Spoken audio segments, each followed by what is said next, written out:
but there are still homeless people in Brampton, sleeping in cars and trucks and under bridges and makeshift shacks. And, well, a home is a box. You make your box where you are. Some people got bigger boxes than others, that's all.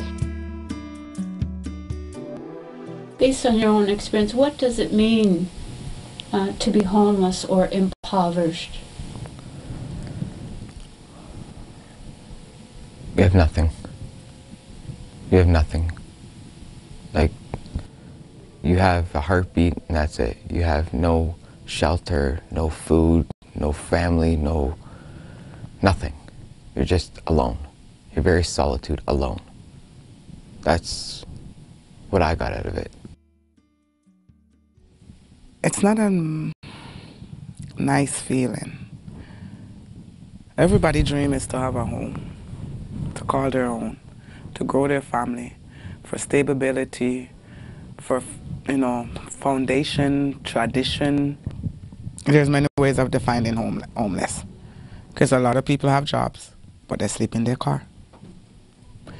They'll be sleeping in a building when it's closed at night, parking lots. And they use the public washroom for hygiene purposes. Well, I learned of the rec center up in Heart Lake, right? You can go there for like $1, and you can use the shower every day for $1, right? I just learned of that. But so for the last couple of weeks, though, no, I've been asking. I know this one other friend in Brampton, so I go to his house, have a shower, you know what I mean, do some laundry. This truck is a 1999 model, so it's almost 20 years old, right? And as you can see, over time, people have used this truck for many different things, right? You know what I mean? I kind of needed to get out of the cold and sleep for a bit when I get my license back in order type thing, which is maybe another week or so, right? I need funds, so I'm trying to look for, like those temporary jobs like labor ready, stuff like that, where you get cash at the end of the day, right? I have a little bit of a fine to pay. Not a huge amount, but enough that I can't drive again yet, right? So when that gets cleared up, my plan is to get back working and get off OW, right? But like I say, look, an intelligent person like myself still fucks up and lands in a truck like this. When you have no money, it's hard to get places. Like the bus just went up a couple weeks ago to $3 instead of $2.75, and it's harsh when you don't even have $2.75, or $2.50 or whatever it was. It's harsh, So how did you end up in this situation where you don't have a place of your own? Being out of work, kind of laid off from work, or not, falling behind on rent, as you can see, I smoke cigarettes, so maybe sometimes I shouldn't buy that pack of smokes every day for a week and then maybe pay more rent, you're right, I smoke a little weed, so then I tried harder stuff like the cocaine, got addicted to that for a little while. Nonetheless, right, bad decisions eventually catch up to you, and I guess that's what finally it did, right? How long ago have you been living like this? Well, in this particular truck, maybe a week now, I guess. Okay. But it's been about 3 weeks since I've actually been on the street and not wanting to go again back to let's say a shelter.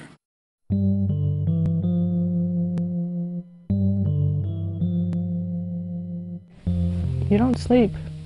You can't sleep there. There's much noise, children running up and down the hallway. You can't sleep there. You have people pounding on your door, on your walls, through the windows, especially if you're on the first floor. I had some chicks smoking crack in the bathroom there.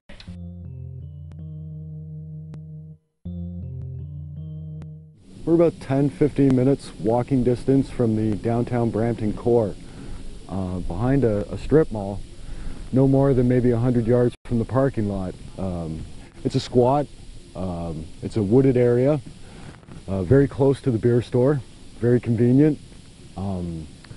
We've got our mats, our sleeping bags. They're just being hung up to dry right now. We've got a couple of shopping carts here. These are essential. The guys use the shopping carts to carry beer. A lot of them go to the drop-off boxes where the clothes for the United Way and different organizations are given, and the guys fill up the shopping carts with a few bags of clothes, They bring them back here, and they can sort through the clothes and take what they need. There's a great big stigma placed on anybody who's classified to be anywhere near street people in Brampton, along with the mental illness and the addiction that brings people to the street. The stigma is that people want to be high, and people want to have to sell their body, and people want to be homeless. You know, so it's hard to get those people involved to help. The people I find congregating in the downtown core are mostly addicts, mostly suffering an addiction to some form of substance, alcohol, drugs, or both. It's not to say that some of them don't suffer a mental health issue, but I find that the ones that are downtown here in the core are suffering addictions.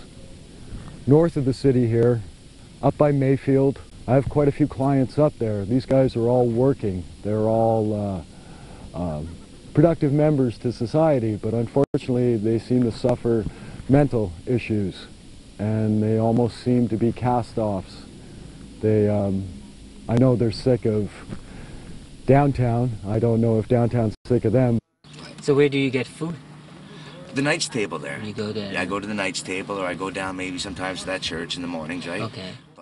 Working at the night table, it really opened my eyes a whole lot to see so many wonderful people that they have to come to a place to get food to survive. When they leave out of there, we don't know what happened next. They say there's no poverty here in Peel, then how come they have all these kitchens? How come they have all these churches that are open? Because there's too many, and sometimes there's not enough to feed them all. So there's nothing there.